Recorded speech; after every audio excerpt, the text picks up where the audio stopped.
Class 11 mathematics chapter 1 sets.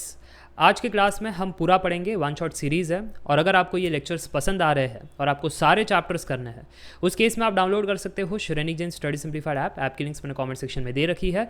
Download करने के बाद आपको विजिट करना है class 11 mathematics as per NCERT syllabus course, जाना है कंटेंट सेक्शन में और आप वॉच कर सकते हो सारे के सारे चैप्टर्स। लेटेस्ट एनसीईआरटी सिलेबस के हिसाब से ये कवर किया गया है, क्योंकि अगर ओल्ड एनसीईआरटी सिलेबस देखे तो एक्स्ट्रा चीज़ें थी जो काट करके छोटी की गई है।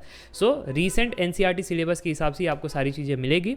और अगर ये वीडियोस पसंद आ रहे हैं ज़रूर से लाइक करना। And now enjoy the one shot series. Welcome to chapter 1 sets. तो चलिए सबसे पहले सिलेबस को देखते हैं एज पर एनसीईआरटी 1.1 इंट्रोडक्शन, जहाँ पर हम पढ़ेंगे कि रियल लाइफ के अंदर सेट्स का इस्तेमाल कहाँ पर होता है। फिर हम बढ़ेंगे आगे, सेट्स का जो बेसिक डेफिनेशन है, कॉन्सेप्ट है, रिप्रेजेंटेशन है, उनको देखेंगे।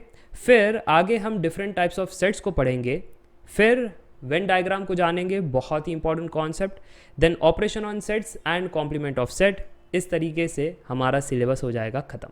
याद रखना ये चैप्टर बहुत ज़्यादा इंपॉर्टेंट है, क्योंकि यही बेसिक बिल्डिंग ब्लॉक है फॉर दी अपकमिंग चैप्टर्स। ठीक है, तो चलिए अब लेक्चर की शुरुआत करते हैं with the very first topic, introduction. अब मान लो मेरे पास एक ऑब्जेक्ट है, ये रहा। क्या है ये? आप कहोगे सर ये है पेन। अब ये जब आपने कहा पेन तो ये कैसे रिप्रेजेंट किया? सर लेटर्स की मदद से PEN बन जाता है पेन। तो याद रखना एक ऑब्जेक्ट नेम को अगर रिप्रेजेंट करना है तो मुझे लेटर्स की मदद लगती है। सिमिलरली सेट्स का कॉन्सेप्ट ये क्यों नेसेसरी है? क्योंकि इसकी मदद से आप रिप्रेजेंट कर सकते हो ज्योमेट्री के वो ट्रिग्नोमेट्री एंगल्स। अगर बहुत सारे एंगल्स हो गए तो सेट की मदद से उसको आप अच्छी तरीके से रिप्रेजेंट कर सकते हो। सीक्वेंसेस एंड सीरीज़ के अंदर लंबा सीक्वेंस है, उसको छोटे में लिखना हो, सेट्स के कॉन्सेप्ट की मदद से कर सकते हो। प्रोबेबिलिटी के अंदर जो वेन डायग्राम के क्वेश्चंस है, सेट्स की मदद से सॉल्व कर सकते हो। तो जैसे ऑब्जेक्ट नेम रिप्रेजेंट करने के लिए लेटर्स है, वैसे ही बहुत सारे चैप्टर्स के अंदर हमें सेट्स के कॉन्सेप्ट नीडेड है। अब ये सेट होता क्या है, उसका जो फॉर्मेट है वो क्या है, मैथमेटिकल नोटेशंस क्या है, ये सब अगर आपको जानना है then it would be explained in the next video. आज के लिए बस इतना ही है। Welcome to 1.2 sets and the representation. सबसे पहला सवाल, what is the definition of set? ये समझने के लिए एक एग्जाम्पल काफ़ी है। मान लो मैंने आपसे पूछा tell me different types of fruits, तो आप फटाफट से आंसर करोगे apple, pineapple, lychee, mango, banana, oranges, so on and so forth. पर आपने नोट किया कि आपने ओनियन टोमेटो नहीं कहा। पता है क्यों? क्योंकि वो वेजिटेबल्स है सर जी, वो फ्रूट्स नहीं है। सो set is well defined collection of object. कोई रैंडम नहीं है, वेल डिफाइंड, फोकस, कंडीशन के साथ well defined collection of object. तो मुझे लगता है ये सिनारियो जो मैंने आपको जनरेट करके दिया कि फ्रूट्स के नाम बताओ, ये जो पूरी कहानी है यही सेट है। ऊपर से एक नोट कीजिएगा, ये जो आपने लिस्ट मेरे को दिया ना फ्रूट्स का, मैंगो, एप्पल, पाइनएप्पल, लीची, oranges, so on and so fourth, इसी को हम कहते हैं एलिमेंट्स ऑफ दी सेट। ठीक है, अब आते हैं मैथ्स पर। Example 1, odd natural number less than 10 बताइए। तो यहाँ पर आप देख सकते हो दैट नेचुरल नंबर तो बहुत सारे हैं, पर फिर उन्होंने कंडीशन लगाया, क्योंकि सेट क्या होता है? Well defined collection of object. Condition क्या है? ऑड नेचुरल नंबर होना चाहिए और लेस देन 10 होना चाहिए। इसलिए जो एलिमेंट्स बनेंगे वो रहेंगे 1, उसके बाद 3, 5, 7, 9। ये है मेरे एलिमेंट्स ऑफ दी सेट। 9 के ऊपर ऑड नेचुरल नंबर मिलेंगे, पर फिर वो लेस देन 10 थोड़ी ना रहेंगे। जैसे 11 हो गया, ऑड नेचुरल नंबर है पर लेस देन 10 नहीं है, तो उनको कंसीडर नहीं करेंगे। जो मेरे एलिमेंट्स है वो इतने सारे ही है, तो सारे के सारे एलिमेंट्स आपको लिखने हैं। आते हैं दूसरे एग्जाम्पल पर, वॉवेल्स इन इंग्लिश अल्फ़ाबेट। अब अल्फ़ाबेट A to Z बहुत सारे, फिर उन्होंने लगाया कंडीशन, वॉवेल्स चाहिए उनको। तो आंसर क्या होगा? AEIOU, this are the elements of my set. Easy. अगर यहाँ तक बात समझ में आ रही है तो एक नोटेशन लिस्ट है जो आपको ध्यान में रखनी है, क्योंकि फ्यूचर में जो भी चैप्टर आप ओपन करोगे, कॉम्पिटिटिव एग्जाम लिखोगे, वो नोटेशंस का इस्तेमाल करेंगे, अंग्रेजी नहीं लिखेंगे। ओके, तो यहाँ पर सबसे पहला नोटेशन है N, जो रिप्रेजेंट करता है set of all natural numbers. फिर है Z, जो रिप्रेजेंट करता है सेट ऑफ ऑल इंटीजर्स। फिर है Q, जो रिप्रेजेंट करता है set of all rational numbers. अब अगर मैं यहाँ पर ध्यान से देखना, z के ऊपर प्लस लगा दूँ तो वो हो जाएगा सेट ऑफ पॉजिटिव इंटीजर, ऊपर प्लस है इसलिए पॉजिटिव इंटीजर। देखो q क्या था, ऑल रैशनल नंबर, अगर q के ऊपर प्लस लगा दूँ तो क्या हो जाएगा, पॉजिटिव रैशनल नंबर। वैसे ही r रिप्रेजेंट करता है सेट ऑफ और रियल नंबर्स, उसके ऊपर अगर प्लस लगा दे तो पॉजिटिव रियल नंबर्स। ईजी। तो ये जो है लिस्ट बड़ा इंपॉर्टेंट है जब भी आप क्वाड्रेटिक इक्वेशन सॉल्व करते हो या फिर आप ट्रिग्नोमेट्री के एंगल्स फाइंड करते हो, कई बार ये नोटेशंस का वहाँ पर इस्तेमाल किया जाता है। So very important to note. चलिए अब आगे बढ़ते हैं और मैथमेटिकल नोटेशंस के बारे में चर्चा करते हैं। सबसे पहला पॉइंट है notation of set, capital letter से डिनोट किया जाता है। ABCD कोई भी लेटर ले सकते हो पर स्मॉल लेटर मत लेना, कैपिटल लेटर। फिर है एलिमेंट्स ऑफ दी सेट, ये जो है स्मॉल लेटर से रिप्रेजेंट किया जाता है, जैसे ABCD स्मॉल वाले, ठीक है, कोई भी लेटर ले सकते हो।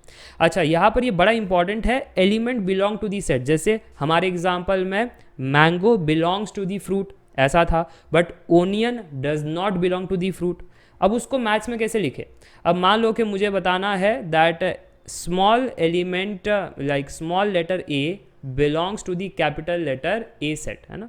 तो अगर मुझे को ये रिप्रेजेंट करना है मैथ्स में तो मैं कहूँगा A एप्साइलन कैपिटल A, ठीक है। ध्यान से देखना, जो बिलोंग टू है वो एप्साइलन सिंबल से रिप्रेजेंट किया जाता है, ठीक है। So element belong to set, हमने यहाँ पर for an example small a belongs to capital A दिया, ठीक है। जैसे मैंने एक और कहा था that onion does not belong to fruit, अगर ऐसा आ गया, मान लो B जो है वो ओनियन है और A जो है वो फ्रूट है, so B does not belong to A, वो रिप्रेजेंट करना है।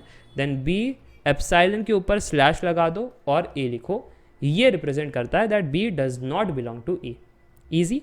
चलिए अब आगे बढ़ते हैं और जो सेट के दो स्टैंडर्ड रिप्रेजेंटेशन फॉर्मेट है उसको देखते हैं। सबसे पहला फॉर्मेट इजी वाला है, रोस्टर या टैबुलर फॉर्म। इसको ध्यान से देखना कि यहाँ पर कंडीशन क्या है, नेचुरल नंबर होना चाहिए and x should be greater than 3 and less than 10। तो आपको पता है कि क्या क्या एलिमेंट्स हो गए, 4 5 6 7 8 9, ये एलिमेंट्स हो गए। पर अगर आप रोस्टर या टैबुलर फॉर्म में उसको लिखना चाहते हो तो यहाँ पर कंडीशन ये है कि ओपन करली ब्रैकेट क्लोज्ड करली ब्रैकेट लगाना है, अब उसके अंदर वो एलिमेंट्स लिखना है। क्या क्या एलिमेंट्स थे, 4 5 6 7 8 9, यही है आपका रोस्टर या टैबुलर फॉर्म, बहुत ही ईजी है। अब आगे बढ़ते हैं, वॉवेल्स इन इंग्लिश, आपको पता आंसर क्या है, A E I O U, ठीक है। पर अगर रोस्टर फॉर्म में लिखना है तो करली ब्रैकेट ओपन करली ब्रैकेट क्लोज, उसके अंदर लिखो AEIOU, जितने भी एलिमेंट्स है उस करली ब्रैकेट्स के अंदर लिखना है। यह है आपका रोस्टर फॉर्म। तो सर जी वो दूसरा टाइप क्या है, दूसरा टाइप है set builder form. Set builder form जो है उसके अंदर ऐसे जो एलिमेंट्स के नंबर्स है ना वो नहीं लिखने होते हैं, ठीक है। जो सेट बिल्डर फॉर्म है वो कहता है अगर आपको रिप्रेजेंट करना है natural numbers and x should be greater than 3 less than 10, तो आप इस प्रकार से लिखिए that capital A is the set, और यहाँ पर करली ब्रैकेट ओपन करली ब्रैकेट क्लोज्ड, एलिमेंट्स को अंदर नहीं लिखना है। मैंने क्या कहा था, एलिमेंट्स को अंदर नहीं लिखना है, आपको अंग्रेजी लिखना है that x represents the element and x belongs to natural number and x should be greater than 3 and less than 10। ये है आपका सेट बिल्डर फॉर्म। तो देखा आपने, जो या इसमें था तो वो मैंने जो एलिमेंट्स के वैल्यूज़ है वो लिख दिया और बात खत्म। इसमें जो है मैंने नोटेशंस की मदद ली, करली ब्रैकेट के अंदर नोटेशन से रिप्रेजेंट किया, ठीक है। और ये जो डबल डॉट है इसको कहते हैं कोलन। अगर ये समझ में आया तो मुझको बताना कि इसको कैसे लिखोगे। तो मान लेते हैं सेट जो है हमारा B है जो रिप्रेजेंट करता है वॉवेल्स इन इंग्लिश, हम कहेंगे दैट Y कोलन Y। अब ऐसा कोई है नहीं कि Y belongs to some English ये और एंड वॉवेल्स, ऐसा कुछ तो है नहीं, तो सीधा अंग्रेजी में लिखना पड़ेगा that Y is vowel in English alphabet, ठीक है। अगर नोटेशन के लिए कोई चीज़ हमारे पास है नहीं तो सीधा अंग्रेजी में लिखो। इस प्रकार से जब आप लिखते हो तो उसको हम कहते हैं सेट बिल्डर फॉर्म। ईजी है। चलिए अब आगे बढ़ते हैं, एग्जाम्पल्स को देखते हैं। एग्जाम्पल 1 आपके सामने, the solution set of x² + x - 2 = 0 in roster form is what. ये बेसिक क्वाड्रेटिक इक्वेशन को सॉल्व करने की बात है। तो ये तो आपने पढ़ाई है, अगर आप श्रीधराचार्य टेक्निक से जाते हो वैसे जाओ, ठीक है। आपने जैसे पढ़ा वैसे जाओ, हम तो ट्रिक से जाते हैं जी। प्लस माइनस है तो फैक्टर्स के अंदर भी प्लस माइनस आएगा, सो x plus and x minus, ठीक है।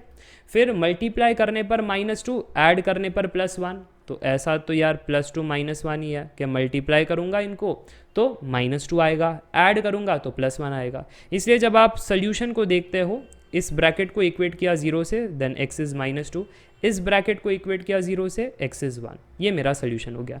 अब ये सोल्यूशन चाहते हैं कि रिप्रेजेंट करो किस फॉर्म में, रोस्टर फॉर्म में, जो इजी फॉर्म होता है। कैसा फॉर्म होता है कि हमारा जो सोल्यूशन है ना, मुझे सोल्यूशन सेट बनाना है ना, so my solution set is equal to curly brackets open close, उसके अंदर जो भी एलिमेंट्स है वो लिख दो। ऑर्डर मैटर नहीं करता है, 1 पहले लिखना है बाद में लिखना है, डजेंट मैटर, बट सारे एलिमेंट्स उसके अंदर आने चाहिए।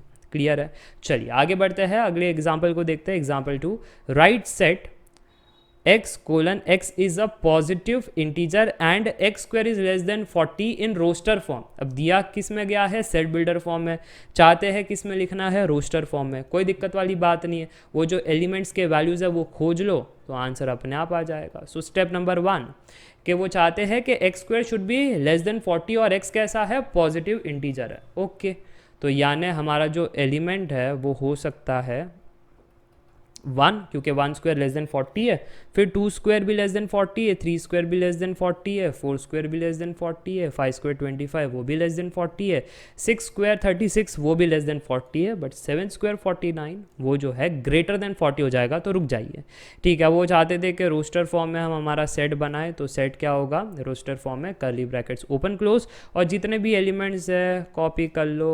अगर कोई स्टूडेंट्स ऐसे भी कॉपी कर लेते हैं कि 2 3 4 5 1 6 है ना, तो भी चल जाएगा, क्योंकि ऑर्डर मैटर नहीं करता है। इंपॉर्टेंट क्या है, सारे एलिमेंट्स मौजूद होने चाहिए, ठीक है।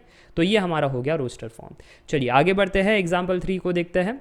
Right set A that is equal to this thing in set builder form. अब कुछ पैटर्न आपको मिल रहा है, पैटर्न मिलना चाहिए, नहीं तो फिर सेट बिल्डर में लिखेंगे कैसे। ऐसा लग रहा है कि ये है 1 स्क्वायर 2 स्क्वायर 3 स्क्वायर 4 स्क्वायर, अरे तो नेचुरल नंबर के स्क्वायर का फॉर्म है। सो जो मेरा आंसर होगा a is equal to curly brackets, but उसके अंदर अब अंग्रेजी लिखनी पड़ेगी थोड़ी सी कि x is equal to n square where n belongs to the natural number. ऐसे आप लिख सकते हो, ठीक है। ये हमारा हो गया सेट बिल्डर फॉर्म, ईजी। जहाँ पर x क्या है, बेसिकली x है कि एलिमेंट्स की वैल्यू क्या है, वो वैल्यू कैसे डिसाइड होगी, इस कंडीशन से। यहाँ पर n क्या है, n is the natural number. तो बेसिकली यही है, एलिमेंट्स की ही चर्चा कर रहे हैं, बट थोड़ा सा मैथमेटिकल नोटेशन वाइज, ठीक है। सीधा का सीधा नहीं लिख रहे हैं, नहीं तो ऐसा ही देखो इन्होंने तो सीधा का सीधा लिख दिया था, ठीक है।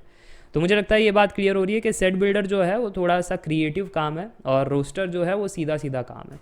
फाइनल एग्जाम्पल पर आते हैं, एग्जाम्पल 4। इसी के साथ ये टॉपिक हो जाएगा समाप्त। सो इस वाले सेट को आप सेट बिल्डर फॉर्म में लिखो। इन्होंने किस फॉर्म में दिया है, रोस्टर फॉर्म में, आपको लिखना है सेट बिल्डर फॉर्म में। तो अगेन कोई पैटर्न होगा जो आपको खोजना है, तो चलिए खोजते हैं। a इज इक्वल टू, क्या फॉर्मेट आपको दिखाई दे रहा है सर, ऐसा लग रहा है ये जो x है ना, x इज इक्वल टू ये 1/2 2/3, ऐसा लग रहा है कि शुरुआत किया है n से और फिर बाद में है ना डिनोमिनेटर देखो +1 हो जाता है। हमेशा न्यूमरेटर के कंपेयर में डिनोमिनेटर जो है वो +1 हो जाता है। सो न्यूमरेटर +1, जहाँ पर n जो है वो किस में बिलोंग करता है, नेचुरल नंबर में बिलोंग करता है, ठीक है। और नेचुरल नंबर तो बहुत सारे है, ये तो इनफाइनाइट चलता रहेगा, बट इन्होंने स्पेसिफिक लगाया कि अप टिल 7 ही होना चाहिए ना।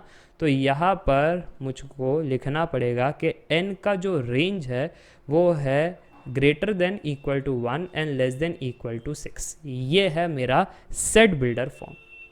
अब समझ में आया, देखो कंडीशन मैच भी हो रहा है। x क्या है, एलिमेंट कैसा होना चाहिए, n/n+1, n क्या है नेचुरल नंबर, उसके अंदर भी वो क्या कह रहे हैं कि जो नेचुरल नंबर है वो 1 से 6 में होना चाहिए, और जो लेस देन इक्वल टू है यानी 1 को भी कंसिडर किया है, 6 को भी कंसिडर किया है, और उसके बीच के वैल्यूज़ को भी। तो जैसे ही 1 डालोगे तो 1/1+1, ठीक है। फिर 2 डालोगे तो 2/2+1, ऐसे करते जब 6 डालोगे तो वो आ जाएगा 6/6+1। तो इस प्रकार से आप सेट बिल्डर फॉर्म में लिख सकते हो। कॉम्पिटिटिव एग्जाम में कई बार इस फॉर्म में दिया जाता है ताकि क्वेश्चन टफ लगे, पर होता नहीं है टफ अगर आप इंटरप्रेट करना सीख गए, ठीक है। तो इंटरप्रेट करना बड़ा आसान है। सबसे पहले तो आपको वो नोटेशंस क्लियर होने चाहिए, कैपिटल N क्या रिप्रेजेंट करता है, कैपिटल Z, कैपिटल R सब क्या रिप्रेजेंट करते हैं, ठीक है।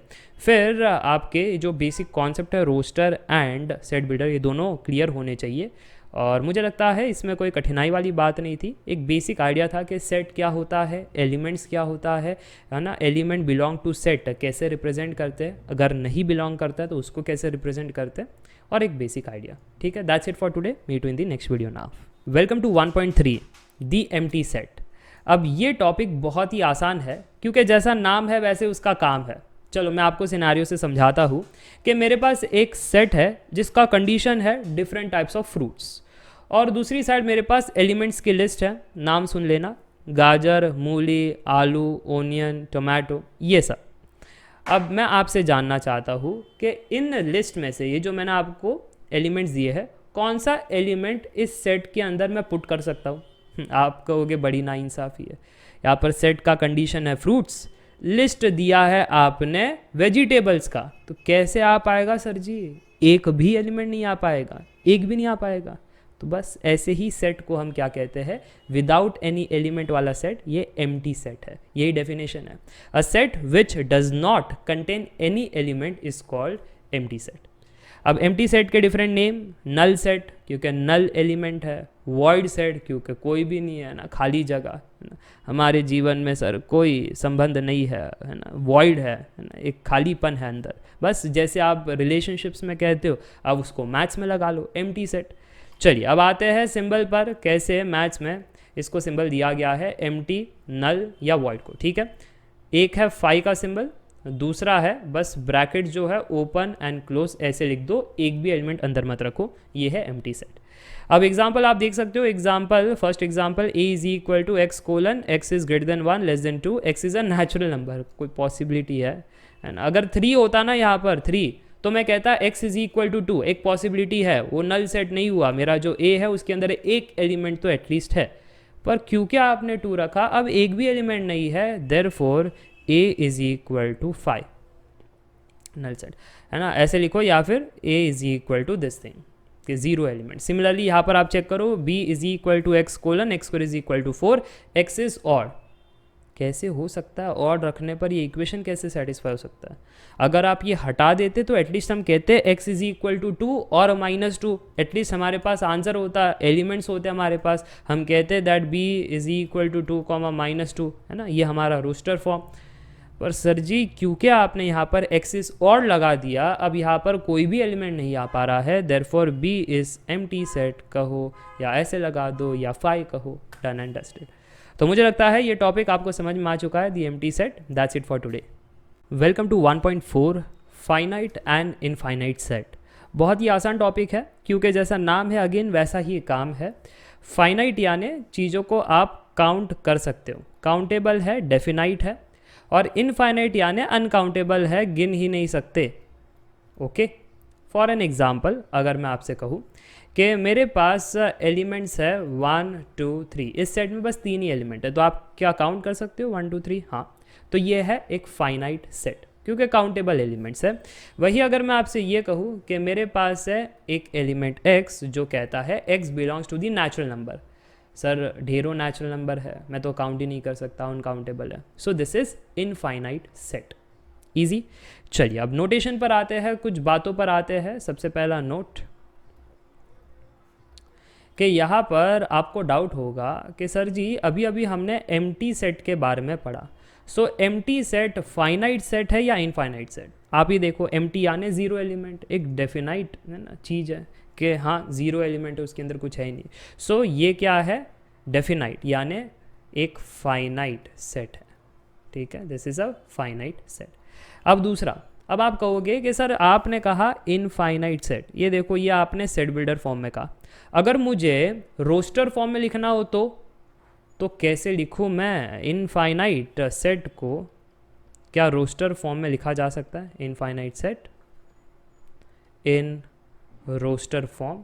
बहुत ही इंपॉर्टेंट नोटेशन है, ध्यान से देखना। यस आप लिख सकते हो। फॉर एन एग्जाम्पल कि मेरे पास है a इज इक्वल टू जैसे प्रीवियस वाला एग्जांपल ही ले लेते हैं, x belongs to natural number, so 1 2 3 4 5 so on and so forth. तो कई बार क्या करते हैं, ऐसे डॉट डॉट डॉट लिखते हैं। एक्चुअली 3 डॉट इनफ है, अगर ज़्यादा भी डॉट लगा लो तो कोई दिक्कत वाली बात नहीं है, बट एटलीस्ट 3 डॉट होने चाहिए, जो रिप्रेजेंट करता है कि ये जो नंबर है वो आगे चलता जा रहा है, रुक नहीं रहा है, इसके अंदर इनफाइनाइट एलिमेंट्स मौजूद है।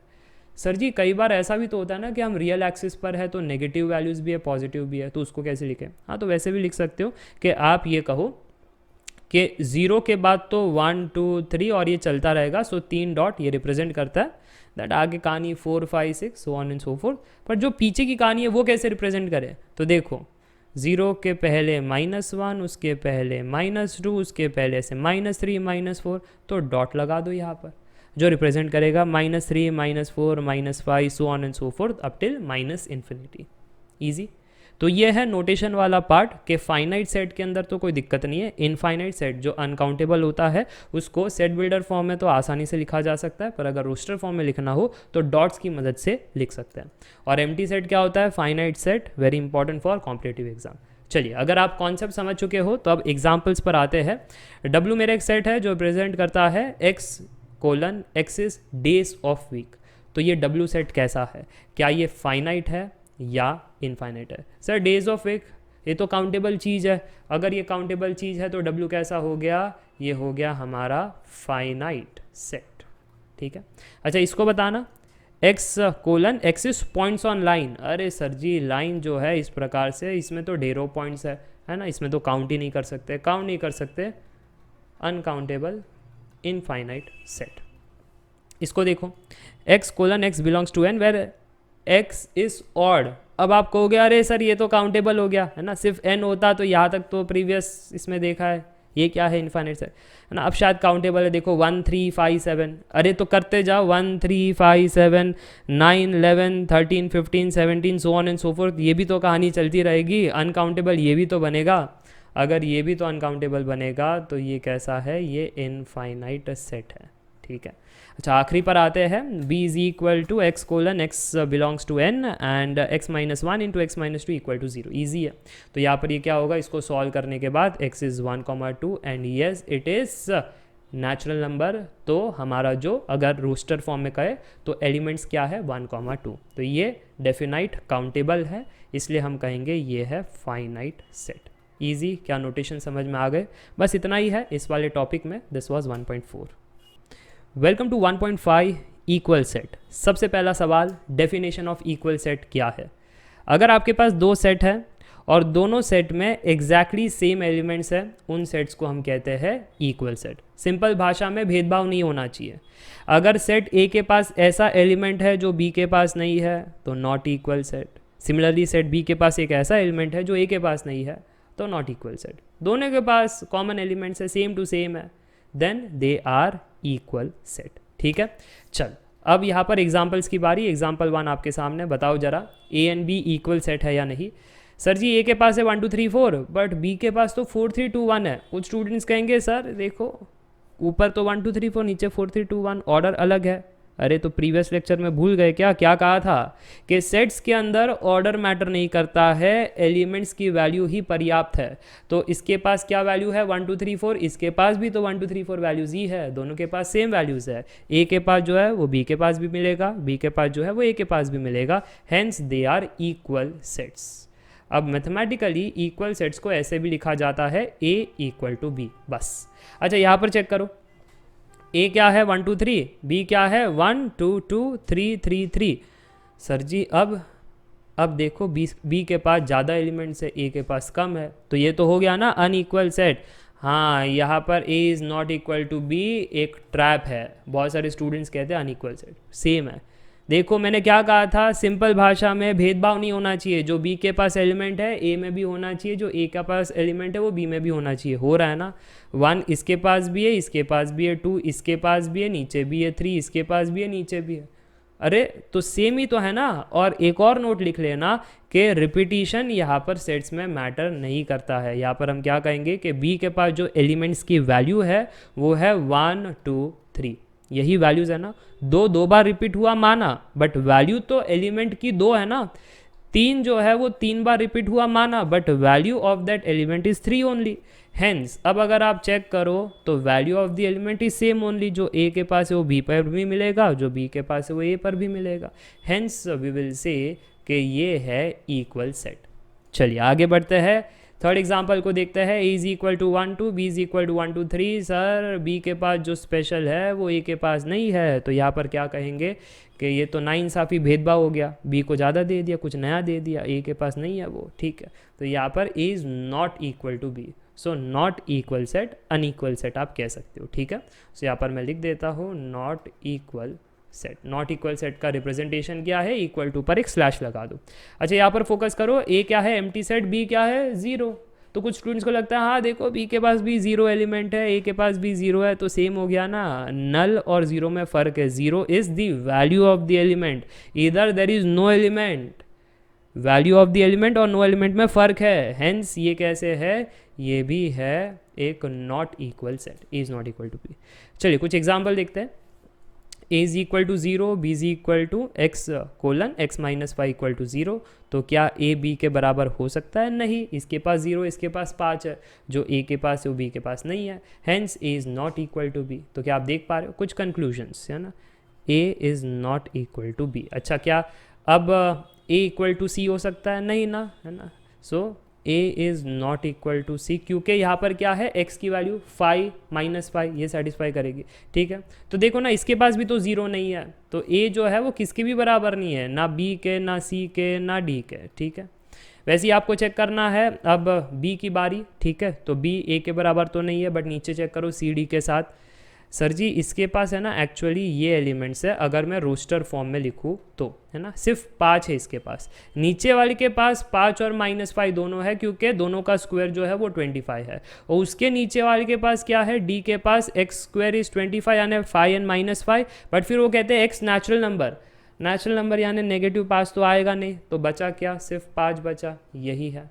अब अगर आप ध्यान से देखो तो ये इसके बराबर इक्वल सेट नहीं बना रहा है, पर ये इसके बराबर इक्वल सेट बना रहा है। तो क्या हम कह सकते हैं अब that b is not equal to c but b is definitely equal to d, है ना। और अगर c d के बारे में बात करें तो c is definitely not equal to d। तो मुझे लगता है ये वाला एग्जांपल भी आपको समझ में आ गया कि इक्वल कौन है, नॉट इक्वल कौन है। इक्वल का बहुत ही सिंपल सा डेफिनेशन, अगेन याद रखना, भेदभाव नहीं होना चाहिए एंड रिपीटिशन मैटर नहीं करता है। बड़ा ट्रिकी एग्जाम्पल था, तो इसको ध्यान से देखना, कॉम्पिटिटिव एग्जाम में फंसाने के लिए ये काफ़ी बढ़िया सवाल है।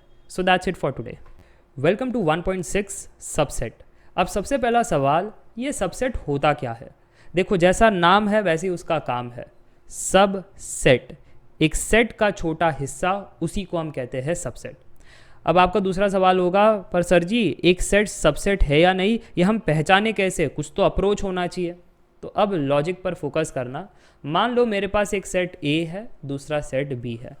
अगर सेट A के सारे एलिमेंट हमको सेट B में दिखाई दे, सारे के सारे एलिमेंट, तो उस केस में A is the subset of B। अब दूसरा सवाल, सर जी अगर कुछ एलिमेंट ना दिखाई दे तो, है ना, सेट A के कुछ एलिमेंट B में मौजूद ना हो, तो उस केस में set A is not the subset of B। और वैसे ही वाइसा वर्सा भी आप देख सकते हो, अगर B के सारे एलिमेंट A के अंदर मौजूद हो then B is subset of A। अगर B का कुछ एलिमेंट A में ना दिखाई पड़े then B is not the subset of A। Easy logic, easy approach, समझ में आ गई बात। अगर बात समझ में आ गई तो अब एक और चीज़, सबसेट का कोई सिंबल है, यस, सबसेट का जो सिंबल है वो इस प्रकार से सी शेप में हम लिखते हैं, ठीक है, ये इसका सिंबल है। तो मेरे को ये बताना इस एग्जांपल में क्या A सबसेट ऑफ B है। दूसरा सवाल, क्या B सबसेट ऑफ A है। सर आपने कहा था सबसेट में कि अगर A के सारे एलिमेंट हमको B में दिखाई दे then A is the subset of B। Sir ऐसा हो रहा है, A के पास 1 3 एलिमेंट है, B के पास, है ना, जो एलिमेंट है 1 3 5, तो A का सारा एलिमेंट हमको B में दिखाई पड़ रहा है, therefore A is subset of B। But B के सारे एलिमेंट A के अंदर मौजूद नहीं है, जैसे ये जो 5 है वो हमको A के अंदर नहीं दिखाई दे रहा है। और जब ऐसा हो जाए तो मैंने क्या कहा था, B is not the subset of A। ये जो नॉट दी सबसेट है, तो सबसेट लिखो और उस पर एक स्लैश लगा दो, तो ये इंडिकेट करता है B is not the subset of A, ठीक है। चलो, अगर ये बात क्लियर हो गई तो आप नोट पर जा सकते हैं। सबसे पहला note, A is subset of B। अगर ये दिया गया हो तो इससे क्या पता चलता है कि A के सारे एलिमेंट B में है, ठीक है। अच्छा, एग्जामिनर है ना, इसको थोड़ा सा ट्विस्ट करके भी कह सकते हैं। जैसे एक एलिमेंट A है which belongs to set A। अब क्योंकि आपने कहा है that A is subset of B, तो यही एलिमेंट हमको B में भी दिखाई देना चाहिए। So then it implies A belongs to set B। और ये जो सिंबल है ये वही है इम्प्लाई का सिंबल। क्या है ये? अगर एग्जामिनर इसको ऐसा दे दे, ऐसा दो लाइन खींचे पैरेलल और ऐसे एरो बना दे, so it basically represent implies. और ये इम्प्लाइज कब होगा? जब A सबसेट ऑफ B है, तब ये कंडीशन आएगी। अगर ये ना हो तो ये भी नहीं होगा, ठीक है। तो ये था पहला पॉइंट कि ये सिंबल जो है वो इम्प्लाइज रिप्रेजेंट करता है। ये है A सबसेट ऑफ B, यानी अगर सेट A के पास एक एलिमेंट है तो वो सेट B के अंदर भी मौजूद होगा, जो बड़ा बेसिक है, बड़ा नॉर्मल है। ये जो सेकेंड नोट है ना, ये बड़ा इंपॉर्टेंट है, ध्यान से देखना। A is subset of B and B is subset of A, यानी A के सारे एलिमेंट B में मौजूद है और B के भी सारे एलिमेंट A में मौजूद है। क्या ऐसा हो सकता है सर जी? हो सकता है, पर कब? जब दोनों इक्वल सेट हो, ठीक है। सो A इक्वल टू B, जब ऐसा हो तो ये हम कह सकते हैं, या फिर ये हो तो हम ये कह सकते हो। तो आप देख सकते हो डबल इम्प्लीकेशन है। अगर LHS हो तो हम RHS कह सकते हैं, और अगर RHS हो तो हम ये LHS कह सकते हैं। उसके लिए हमने क्या दिया है? ये सिंबल दिया है, और ये सिंबल का मीनिंग क्या है? इफ़ एंड ओनली इफ़, ठीक है।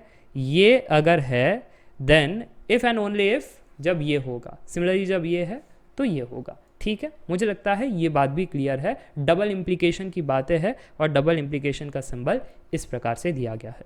चलिए अब थर्ड पॉइंट पर आते हैं। थर्ड पॉइंट है A is subset of A। मैं खुद का सबसेट हूँ, जो बड़ा नॉर्मल है ना कि A का सारा एलिमेंट A के अंदर मौजूद है। Yes, therefore every set is subset of itself. और जो नेक्स्ट नोट है वो है phi is subset of A। Yes, empty set is subset of every set. ये बड़ा इंपॉर्टेंट है, ये कॉम्पिटिटिव एग्जाम में ज़रूर पूछा जाता है, ठीक है। तो यहाँ पर मैं स्टार मार्क कर रहा हूँ that empty set is definitely subset of every set. चलिए आगे बढ़ते हैं, फोर्थ पॉइंट को देखते हैं। If A is subset of B and A is not equal to B, तो बड़ा इंपॉर्टेंट है, वर्ड्स को ध्यान से देखना। तो इस केस में A को हम कहेंगे proper subset of B and B को कहेंगे हम सुपर सेट ऑफ A, ठीक है। जैसे ये एग्जाम्पल था 1 2 1 2 3, तो यहाँ पर A के सारे एलिमेंट B में है, पर A B के बराबर नहीं है। तो इस केस में A कैसा होगा? प्रॉपर सबसेट ऑफ B है, और B कैसा है? सुपर सेट है। नहीं तो अगर मान लो मैंने ये चीज़, ये 3 को निकाल दिया, तो अभी भी A is the subset of B, but यहाँ पर A इक्वल टू B हो गया, तो ये तो इक्वल सेट हो गए, है ना। ये तो इक्वल सेट हो गए कि A सबसेट ऑफ B कह सकते हो या B सबसेट ऑफ A कह सकते हो। इसमें कोई सुपर सेट वाली कहानी नहीं है, ठीक है। अगर आपको सुपर सेट वाली कहानी चाहिए तो ये वाली कंडीशन होनी ज़रूरी है, ओके। चलिए अब आगे बढ़ते हैं, फिफ्थ पॉइंट को समझते हैं। That if set A has only one element then it is known as a singleton set. जैसा काम है वैसा ही नाम है ना। क्या काम है कि अगर सेट के पास एक ही एलिमेंट है, सिंगल एलिमेंट, तो singleton set. For an example A is equal to A, या फिर आप ऐसा कह लो कि मेरे पास है A is equal to element 1, या फिर एक सेट है जिसके पास है एलिमेंट 0, ठीक है।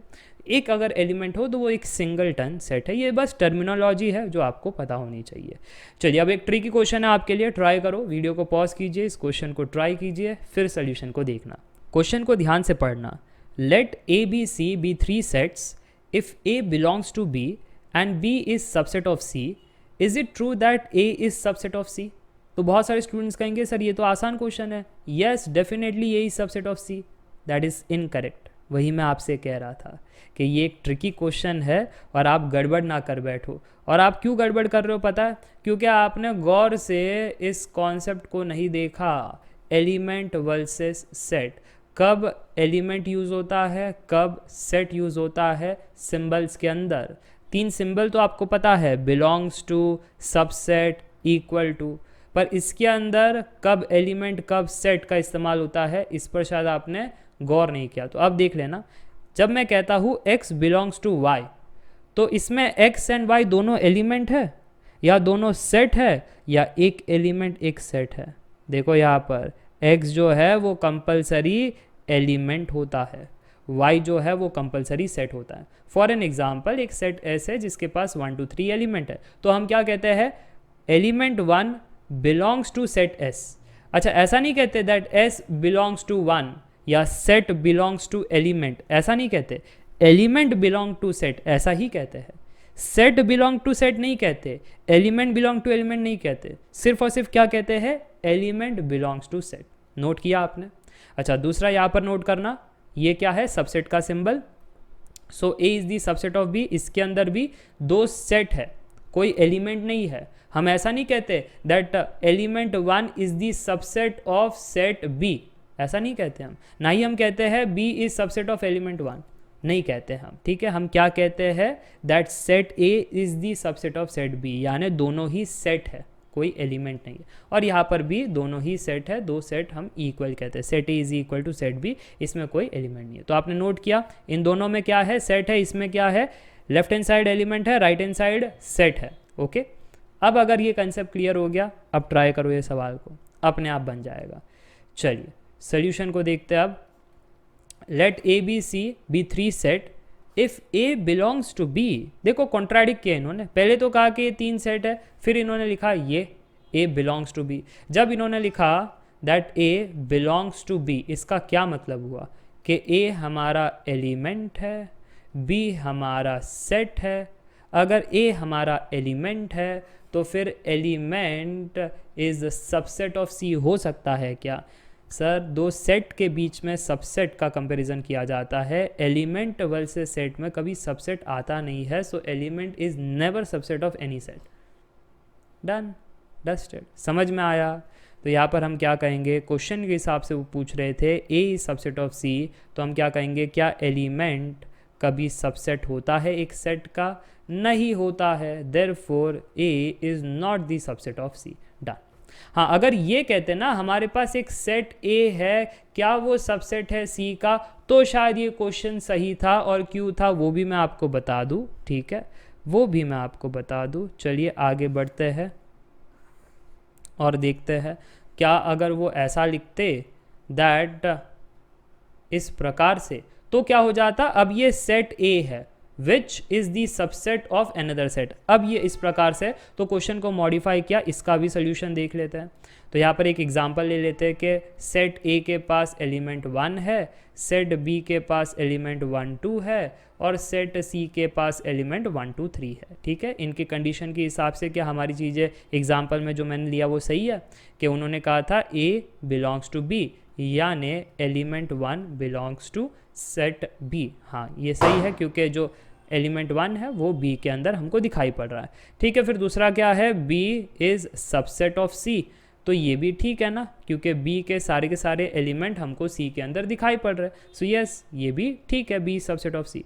अच्छा, अब वो पूछ रहे हैं ये चीज़, क्या ये जो सेट ए है that is the subset of C, ये पूछ रहे हैं, तो हम क्या कहेंगे, यस। अब ये मैं आपको बता देता हूँ, देखो ये इससे कंपेयर किया, यानी ये is the subset of C. ठीक है, यानी ये जो एलिमेंट है वो सी के अंदर मौजूद है। ये सेट जो बेसिकली सिंगलटन सेट है ना, सिंगलटन सेट, क्या ये सी के अंदर मौजूद है?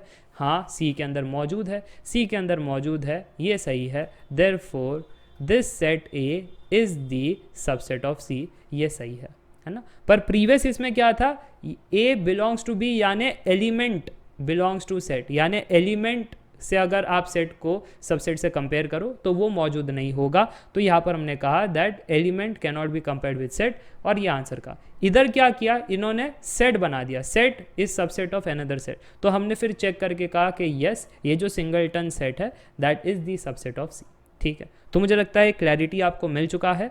चलिए अब आगे बढ़ते हैं, नेक्स्ट कॉन्सेप्ट को देखते हैं, subsets of set of real numbers.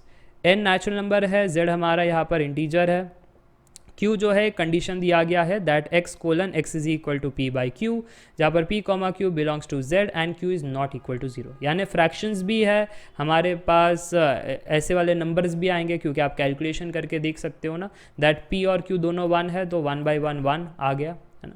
p हमारा 0 है, q हमारा 1 है, सो 0 आ गया, ठीक है। ऐसे नंबर्स भी आएंगे ऊपर वाले, प्लस एडिशनल नंबर भी आएंगे इसमें। एडिशनल नंबर क्या होगा कि p हमारा 2 है, q हमारा 3 है, ये देखो इसमें मौजूद नहीं है 2/3, ठीक है। तो ये सारे एडिशनल फ्रैक्शन नंबर्स भी आएंगे। अब अगर मैं आपसे पूछूं कि n z q में कौन किसका सबसेट है, तो n के सारे एलिमेंट हमको z में दिखाई दे रहे हैं, therefore n is subset of z। Similarly इसके पास क्या होंगे, q के पास z के तो एलिमेंट्स होंगे ही और फ्रैक्शंस भी होंगे, है ना, एडिशनल एलिमेंट्स भी होंगे। तो z के सारे एलिमेंट हमको इसमें दिखाई दे रहे हैं, ठीक है। तो हम क्या कहेंगे, z is subset of this set, so z is subset of q। तो ये हमारा आंसर होगा, n is subset of z, z is subset of q। Easy. चलिए अब आगे बढ़ते हैं और नेक्स्ट कॉन्सेप्ट को पढ़ते हैं। नेक्स्ट कॉन्सेप्ट है intervals as subset of are.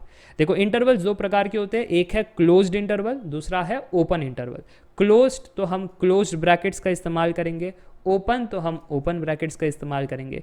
अब इसका मतलब क्या होता है, ध्यान से देखना, कई बार यूज़ होता है। आ गया ये बेसिक बिल्डिंग ब्लॉक है। ये चैप्टर क्या है, आपको फंडामेंटल से रूबरू करवाना, ताकि जब आप इक्वेशन सॉल्व करो, पॉलिनोमियल्स, तो ये सब जब आ जाए मैक्सिमम मिनिमा के अंदर, तो आपको पता रहे कि क्लोज्ड इंटरवल और ओपन इंटरवल कहना क्या चाहता है।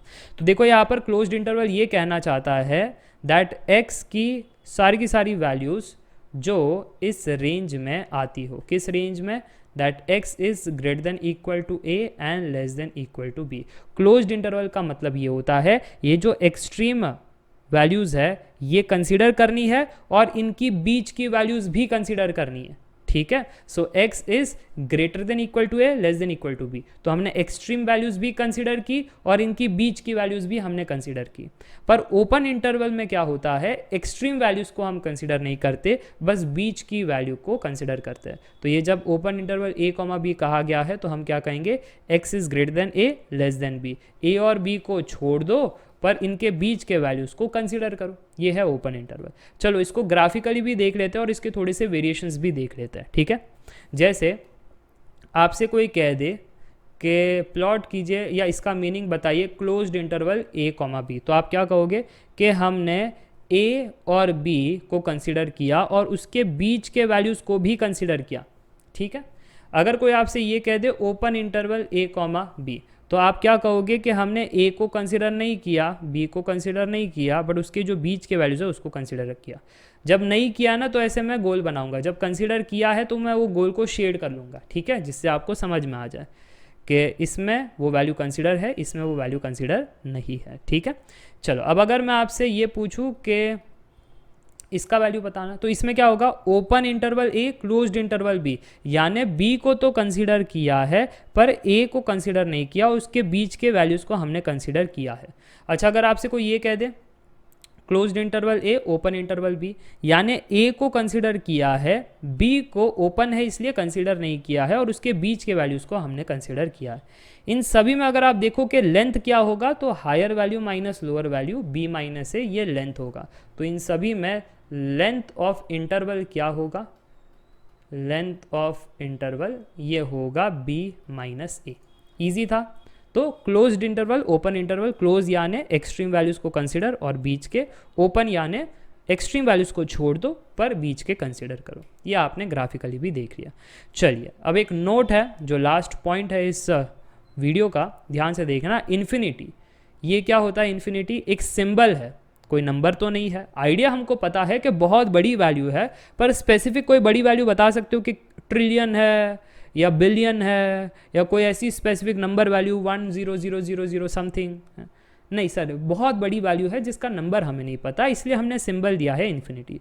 So it is not a fix point, so it should be always in the open interval. यानी जब भी इन्फिनिटी आपको दिखाई दे किसी इंटरवल में, हम क्लोज ब्रैकेट का इस्तेमाल नहीं करेंगे। आप देख सकते हो open interval minus infinity to infinity, closed interval zero, क्योंकि जीरो फिक्स पॉइंट है, तो आप चाहो तो उसको क्लोज में डाल सकते हो, चाहो तो ओपन में डाल सकते हो, पर इन्फिनिटी हमेशा कैसा रहेगा, ओपन इंटरवल में रहेगा, क्लोज में हो नहीं सकता। तो कौन से नोटेशंस आपको कभी नहीं दिखाई देंगे, ये वाले नोटेशंस नहीं दिखाई देंगे, या फिर closed interval minus infinity comma p, ये भी आपको नहीं दिखाई देगा, या फिर आप कहो दैट ये 0 या p कॉमा इन्फिनिटी क्लोज्ड, है ना। तो जब भी इन्फिनिटी है तो क्लोज्ड इंटरवल नहीं होगा, ठीक है, उसके लिए नहीं होगा। किसके लिए? इन्फिनिटी वाले के लिए नहीं होगा। जैसे यहाँ पर आप देखना, वो फिक्स पॉइंट के लिए तो हो सकता है, जो कांस्टेंट है उसके लिए क्लोज्ड हो सकता है, चाहो तो ओपन हो सकता है, पर इन्फिनिटी के लिए तो हमेशा ओपन ही होगा, इन्फिनिटी के लिए कभी क्लोज नहीं हो सकता। यही मैं चीज़ आपको यहाँ पर बताना चाहता था, दैट जब भी आपको इन्फिनिटी मिले वो कैसा होगा, always in the open interval, क्योंकि वो एक फिक्स पॉइंट नहीं है। बस इतना ही था आज के लिए। आई गेस आपको सारी चीज़ें समझ में आ गई, इंटरवल्स की कहानी, closed versus open, subset of set of real numbers भी समझ में आ गया। और ये वाला स्पेशल, जो स्पेशल था element versus set, that element belongs to set, दो सेट के बीच में कंपैरिजन, दो सेट के बीच में इक्वल या नॉट इक्वल, ठीक है। तो ये चीज़ समझ में आ गई। बाकी जो सबसेट है इसका मीनिंग क्या है, और ये सारी चीज़ें, प्रॉपर सबसेट कब कहते हैं, सुपर सेट कब कहते हैं, इक्वल सेट कब कहते हैं, ये सारा बड़ा इंपॉर्टेंट टॉपिक है, तो डिटेल में मैंने एक्सप्लेन किया। Thank you for watching this video. Welcome to 1.7 universal set. अब ये यूनिवर्सल सेट क्या होता है? देखो अगेन, जैसा नाम है वैसे ही उसका काम है, यूनिवर्स, सबसे बड़ा सेट। इसका जो सिंबल है, इसका इनिशियल से ही आया है यू, यूनिवर्सल सेट यू से रिप्रेजेंट किया जाता है। अब एग्जाम्पल से समझते हैं, मेरे पास एक सेट है 1 2 3 4 5, दूसरा सेट है 1 2 3, तीसरा है 1। अब मेरे को बताना इसमें से यूनिवर्सल सेट कौन सा है। सर सबसे बड़ा सेट यही है ना, क्योंकि 1 2 3 ये सारे के सारे एलिमेंट्स इसमें मौजूद है, 1 ये भी सारे के सारे एलिमेंट इसमें मौजूद है। देयरफॉर हम क्या कहेंगे, इस सेट को यूनिवर्सल सेट, और बाकी सेट को कोई नॉर्मल सेट ए बी, ठीक है, कोई भी लेटर दे सकते हो, A B C D up till Z, बस यू जो लेटर है वो स्पेशल है यूनिवर्सल सेट के लिए, इस चीज़ का ध्यान रखना। ओके, तो ये था यूनिवर्सल सेट, बहुत ही छोटा सा, है ना, ये कॉन्सेप्ट है, उस पर एक टॉपिक था। That's it for today. Welcome to 1.8 Venn diagram. सबसे पहला सवाल, वेन डायग्राम के अंदर हम करते क्या है? जो भी सेट्स आपने पढ़े हैं ना, उसको हम डायग्राम के फॉर्म में लिखते हैं। अब दूसरा सवाल, वो डायग्राम के अंदर कौन से शेप्स हम बनाते हैं? दो ही शेप है, एक है रेक्टेंगल, दूसरा है सर्कल। रेक्टेंगल रिप्रेजेंट करता है यूनिवर्सल सेट, सर्कल रिप्रेजेंट करता है सबसेट। अब आपका जायज़ सा सवाल होगा, तो जो सेट है ना, सबसेट तो समझ में आता है, पर एक उसका सेट भी होता है बॉस, उसको हम कौन से शेप से रिप्रेजेंट करते हैं? अरे खुद से पूछो, भगवान के ऊपर कोई है? नहीं, भगवान के लिए सारे इंसान कैसे, सब बराबर। हम कहते हैं कोई IITian है, कोई NIT है, कोई डॉक्टर है, कोई इंजीनियर है, हम भेदभाव करते हैं, है ना, कोई सबसेट है, कोई सुपर सेट है, पर भगवान के लिए तो सब बराबर है, सब इंसान है। इसलिए यूनिवर्सल सेट ये भगवान है, और बाकी सारे के सारे सेट जितने भी है वो यूनिवर्सल सेट के सबसेट होंगे, कोई भी सेट नहीं होगा, ठीक है, सारे के सारे यूनिवर्सल सेट के सबसेट होंगे। इतना बात समझ में आ गया। इसलिए दो ही सेट होते हैं, एक है यूनिवर्सल सेट, दूसरा है सबसेट, इसलिए रेक्टेंगल एंड सर्कल। चलिए अब एग्जाम्पल से वेन डायग्राम हम क्रिएट करते हैं। ये हमारा यूनिवर्सल सेट 1 2 3 4 5 6 7 8 9 10, फिर हमारा सेट ए जिसके अंदर 2 4 6 8 10, फिर है सेट बी जिसके अंदर 4 6। तो वेन डायग्राम ने क्या कहा था, रेक्टेंगल रिप्रेजेंट करता है यूनिवर्सल सेट, तो ये हमारा हो जाएगा यू, ठीक है। फिर हमारे पास है दो सेट, एक है ए, दूसरा है बी, और मैंने इसलिए बनाया है बी को छोटा ए को बड़ा, क्योंकि बी के सारे एलिमेंट ए में मौजूद है, पर ए के सारे एलिमेंट बी में नहीं है। तो अगर इनको ध्यान में रखते हुए बात करें तो B is a subset of A, सही बात है, बी सबसेट ऑफ ए, इसलिए बी जो है वो ए के अंडर आपको दिखाई दे रहा है ना। और सारे के सारे किसके अंडर है? भगवान के अंडर ही है ना, यूनिवर्सल सेट के अंडर ही है सारे के सारे। तो यहाँ तक क्लियर हो गया। बस अभी बाकी एलिमेंट्स को यहाँ पर हाईलाइट करो। जो 4 6 है वो दोनों में कॉमन था, तो ये देखो ये 4 6 है ना, ये बी के अंडर भी है, ये ए के अंडर भी है। फिर ए के पास और भी एलिमेंट है, 4 6 को छोड़ करके 2 8 10 भी है, तो यहाँ पर 2 8 10 बना दिया। अच्छा, और क्या, ये यूनिवर्सल सेट के पास तो 1 से लेकर के 10 है ना। अब तक आपने 2 4 6 8 10 यानी E1 को ही फिल किया, तो अब ऑड को लिखो यहाँ पर 1 3 5 7 9, ठीक है, ये ऑड आ गया। तो इस प्रकार से यूनिवर्सल सेट जो है आप देख सकते हो 1 2 3 4 5 6 7 8 9 10 पूरा आपने भरा है। ए के पास E1 नंबर थे 2 4 6 8 10, और बी के पास क्या था 4 6। तो आप देख सकते हो वेन डायग्राम के फॉर्म से क्लैरिटी आ रहा है ना कि यूनिवर्सल सेट सबसे बड़ा, और डायग्राम को देख करके ही आप समझ गए। अगर मैं ऐसा कर दूँ सी और डी, तो आपको पता चल रहा है ना सी इज सबसेट ऑफ डी, ठीक है, पता चल रहा है सी इज सबसेट ऑफ डी, तो ऐसा है।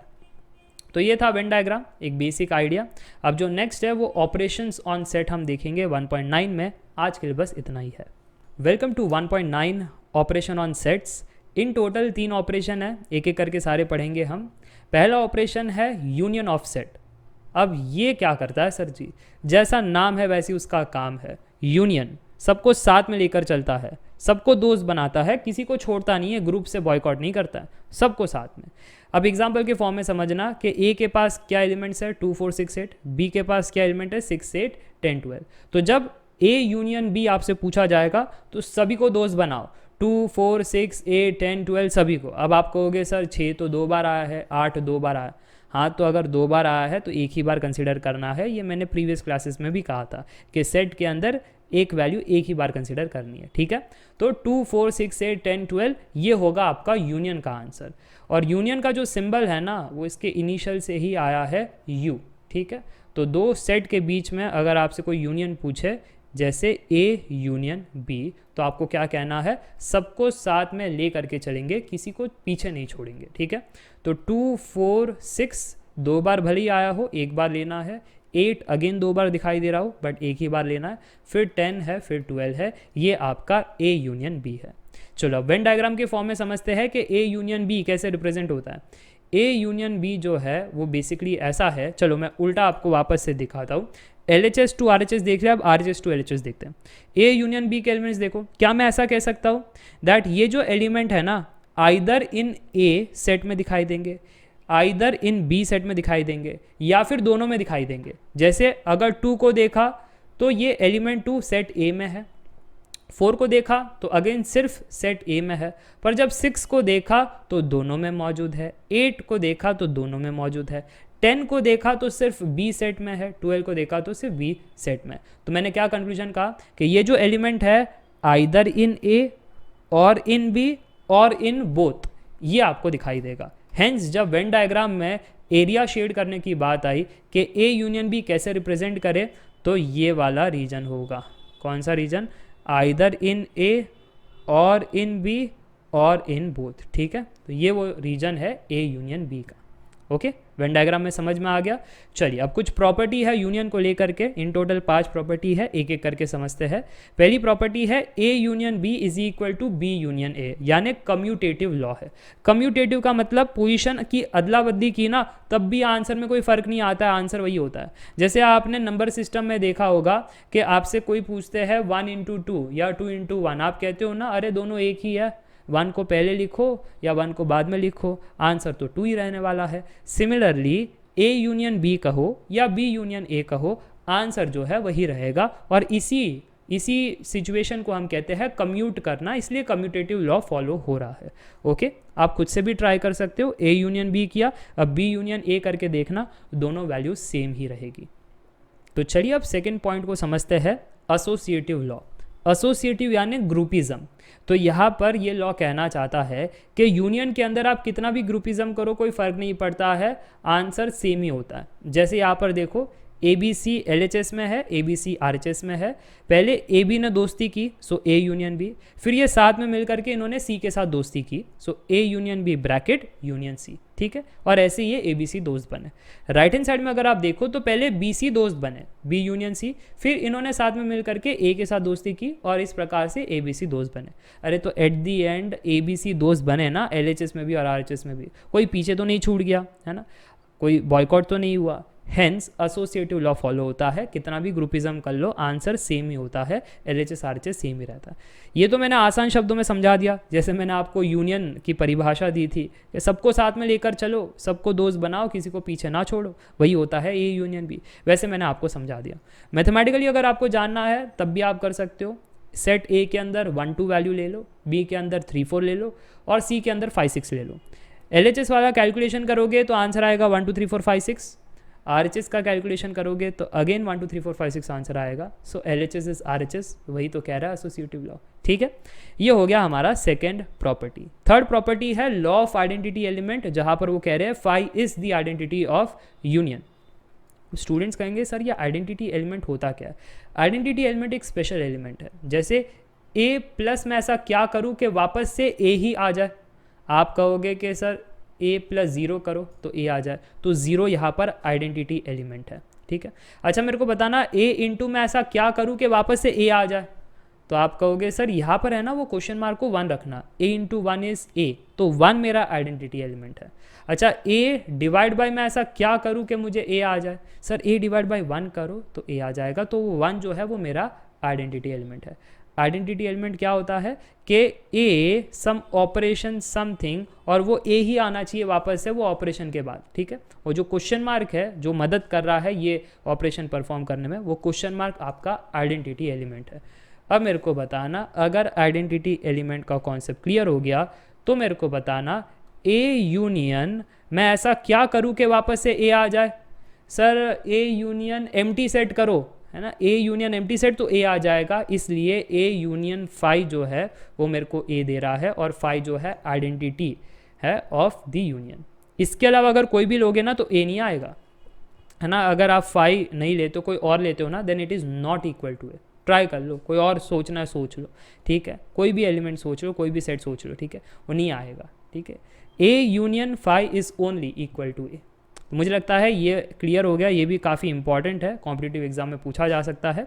और जो पॉइंट नंबर 4 है, प्रॉपर्टी 4 है, वो है आइडेम्पोटेंट लॉ, यानी ए यूनियन ए। खुद से ही अगर आप यूनियन करो तो खुद के ही दोस्त बनोगे, और किसके बनोगे जी, तो आंसर ए ही आएगा। और जो 5th है वो है लॉ ऑफ यू, और यू क्या है, universal set. So universal set के साथ अगर आप कोई भी सेट को यूनियन करो तो यूनिवर्सल भगवान है यार, भगवान से बड़ा कौन हो सकता है, तो आंसर यू ही आएगा, ठीक है। So you union A is you only. ये 5 प्रॉपर्टी है, कम्यूटेटिव लॉ फॉलो होता है, एसोसिएटिव लॉ फॉलो होता है इन दी यूनियन। और हमने क्या देखा यहाँ पर, देखा कि फाई जो है वो आइडेंटिटी एलिमेंट है यहाँ पर, and then idempotent law follow होता है, और लॉ ऑफ यूनिवर्स तो सिंपल है, उसमें तो कोई दिक्कत वाली बात नहीं। चलिए अब नेक्स्ट ऑपरेशन पर जाते हैं, जो है इंटरसेक्शन ऑफ सेट। इंटरसेक्शन जैसा नाम है अगेन वैसे ही काम है, इंटरसेक्शन यानी जो कॉमन एलिमेंट है वो आपको खोजना है। क्या है, कॉमन एलिमेंट, कॉमन एलिमेंट।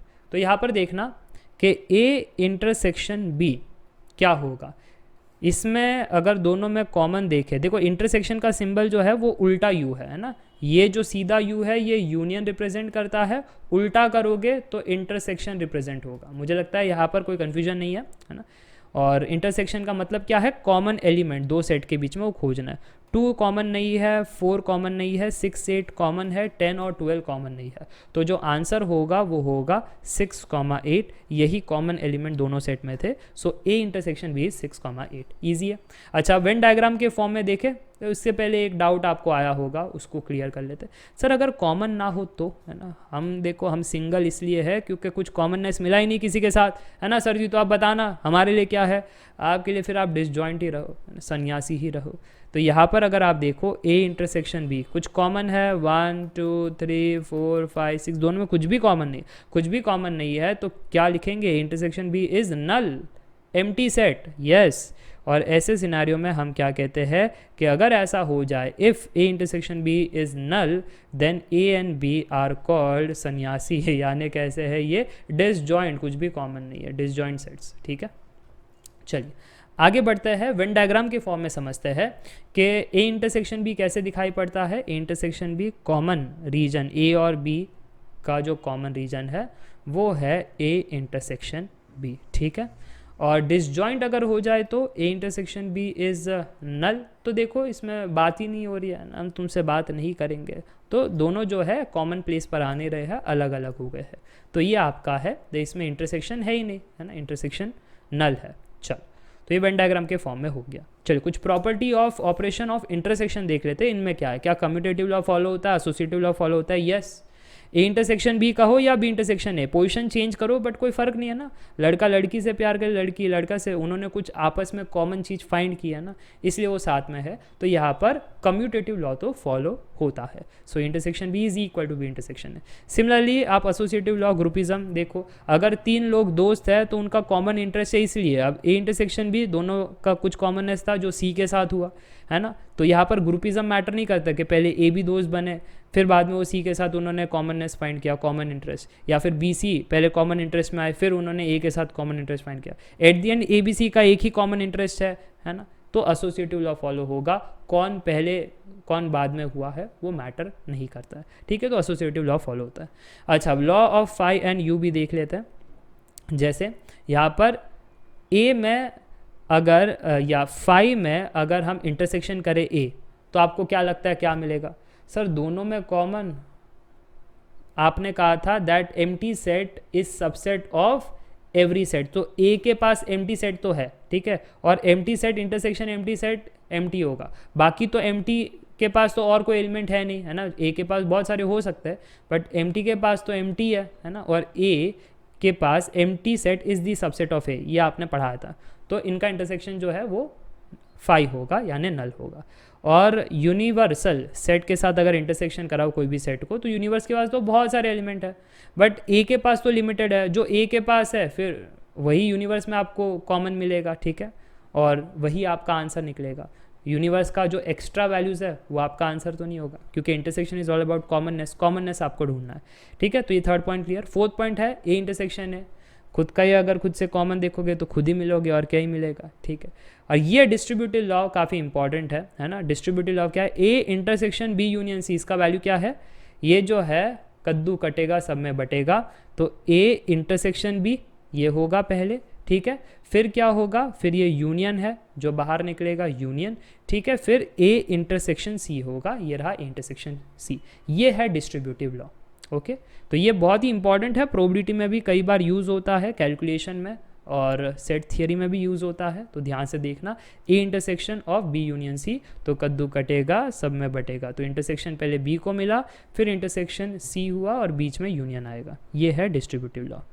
चलिए लास्ट ऑपरेशन को समझते हैं, डिफरेंसेस ऑफ सेट। अब डिफरेंसेस ऑफ सेट के अंदर हम क्या करते हैं? जैसा नाम है वैसे ही काम करता है, ठीक है, डिफरेंस करते हैं। अब वो कैसे करना है ध्यान से देखना, काफ़ी इंपॉर्टेंट और क्रिटिकल है ये ऑपरेशन।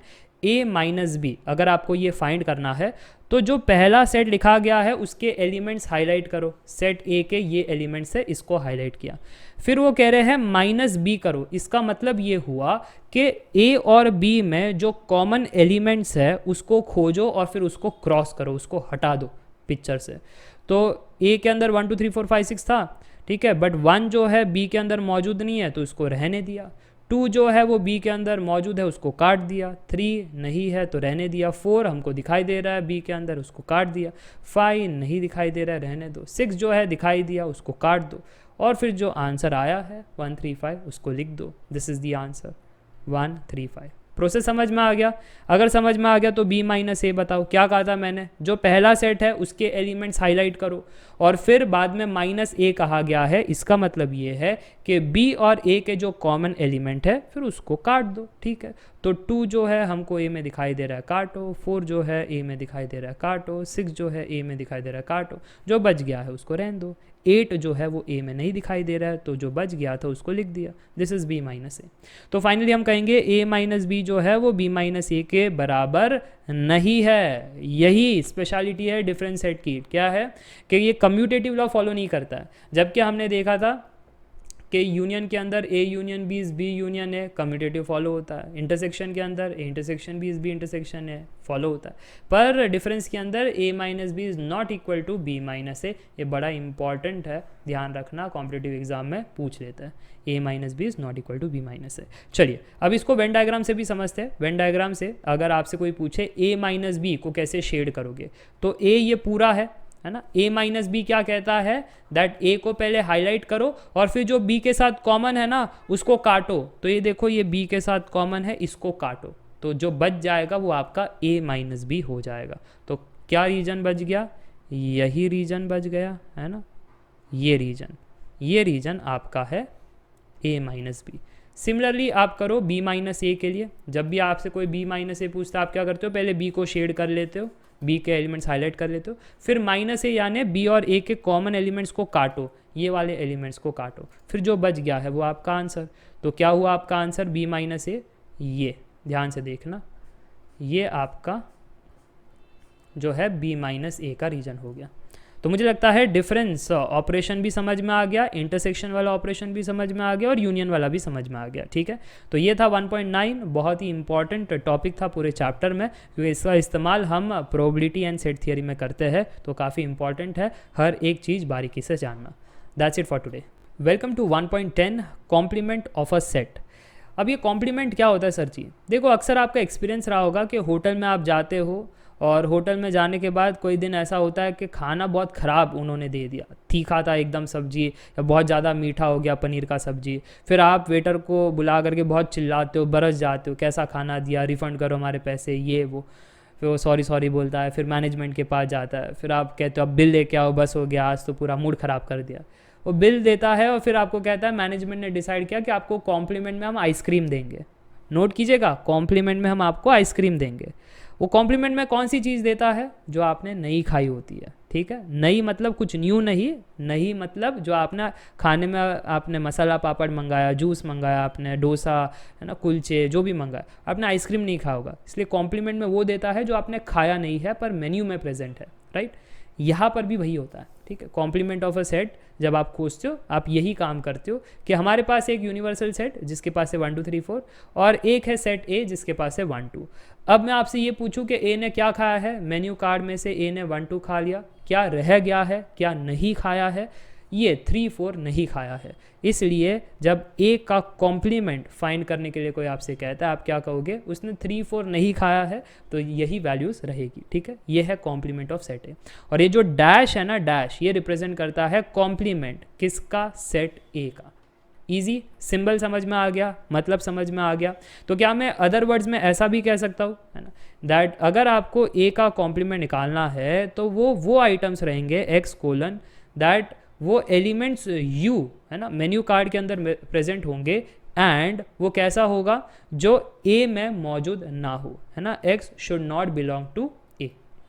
और इसको बहुत ही सिंपल में अगर मैं कहूँ तो ए डैश क्या होता है ना, ए डैश होता है यूनिवर्सल सेट से ए के जो कॉमन एलिमेंट्स है वो काट दो और रिमेनिंग एलिमेंट्स लिख दो। ये डिफरेंस ऑपरेशन आपने प्रीवियस क्लास में पढ़ा है, तो यू माइनस ए कर दो और आपको आंसर मिलता है। ठीक है, कॉम्प्लीमेंट ऑफ सेट समझ में आ गया, मीनिंग, सिंबल, सारा कुछ। तो अब वेन डायग्राम से बताना कि यूनिवर्सल सेट अगर मेरा रेक्टेंगल है, ए सेट मेरा ये रीजन है, तो ए डैश क्या होगा? You minus A. ये बाहर का रीजन जो है ये होगा। ए ने बाहर का नहीं खाया ना, अंदर का तो उसने खा लिया, बाहर का नहीं खाया है, तो ये जो रीजन है वो आपका ए डैश है। चलिए कुछ प्रॉपर्टी देख लेते हैं कॉम्प्लीमेंट सेट्स की। पहली प्रॉपर्टी है ए यूनियन ए डैश क्या होगा? ए का रीजन अंदर का, ए डैश का रीजन बाहर का, दोनों का अगर यूनियन करे, दोस्ती कर ले, तो पूरा यूनिवर्स बन जाता है ना। यस, तो वो यूनिवर्सल सेट है। अच्छा, ए इंटरसेक्शन ए डैश, ए जो है अंदर रहता है ना, वो जो है अंदर ही अंदर रहता है और इंट्रोवर्ट है। ए डैश जो है वो बाहर का रीजन एक्सट्रोवर्ट है, तो दोनों का आपस में कुछ कॉमन नहीं है, हेंस कैसा है? एम्प्टी सेट है। अच्छा, तीसरा वाला ना बड़ा इंपॉर्टेंट है, ये कई बार आप प्रोबेबिलिटी के अंदर भी यूज़ करते हो, सेट थ्योरी के अंदर भी यूज़ करते हो, जो है डी मॉर्गन्स लॉ। ये मुर्गन नहीं है डोसा बनाने वाला, ठीक है, De Morgan's law foreign scientist है जिन्होंने कहा कि A union B dash, A union B का कॉम्प्लीमेंट देखो ना तो वो इसके बराबर है, A dash intersection B dash. Yes, और A intersection B the whole dash, इसका आंसर क्या है? A dash union B dash. तो काफ़ी ज़्यादा इंपॉर्टेंट है ये दोनों के दोनों फॉर्मूला जो आपको याद रखना है। फिर फोर्थ है हमारे पास कॉम्प्लीमेंट का कॉम्प्लीमेंट, डबल कॉम्प्लीमेंट। ए डैश का डैश क्या हो जाएगा? ए हो जाएगा। और कितना ऑब्वियस है, ए डैश का रीजन क्या है? रेड वाला। अब इसका कॉम्प्लीमेंट आप करोगे तो आपको ये ए का रीजन मिल जाएगा, राइट। तो वही वो कह रहे हैं, ए डैश का डैश इज ए। और फाइनली जो है कि एम्प्टी सेट का अगर कॉम्प्लीमेंट करो तो यूनिवर्स बन जाता है, और यूनिवर्स का कॉम्प्लीमेंट करो तो एम्प्टी सेट हो जाता है। बड़ा सिंपल सा लॉजिक है। तो मुझे लगता है आपको सारी की सारी चीज़ें समझ में आ चुकी है about the complement of a set. आज के लिए बस इतना ही, और इसी के साथ आपका पूरा का पूरा चैप्टर हो जाता है समाप्त।